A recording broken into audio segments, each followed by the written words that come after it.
The Supreme Court upheld Obamacare, and the decision immediately became a defining landmark on the road to the White House. In a ruling that surprised most bench watchers, the Supreme Court voted 5-4 to uphold the president's historic health care legislation.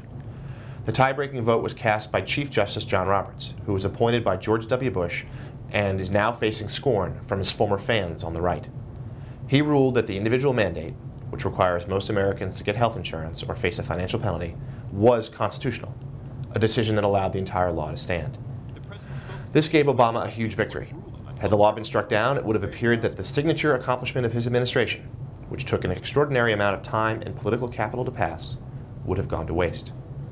Mere weeks ago, Obama's re-election bid was flagging. Now he can try to build off this win and his popular illegal immigration reform to create momentum toward November. However, the fight over health care is far from over.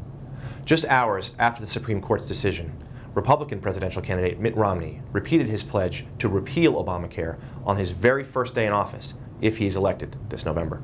And now that Republicans can't count on the highest court in the land, Romney and his allies have a new pitch to make. The only way to repeal Obamacare is to get Obama out of office. The president's sweeping healthcare reform has never polled all that well, making it a ripe target for Republicans. However, it may be a tough case for one Republican, Mitt Romney, to make. The GOP presidential candidate oversaw healthcare reform for his state while he was governor of Massachusetts. And his plan, dubbed Romneycare, has been cited as a partial inspiration for Obamacare. In fact, the Bay State plan, which included an individual mandate, was even cited from the bench by Justice Ginsburg.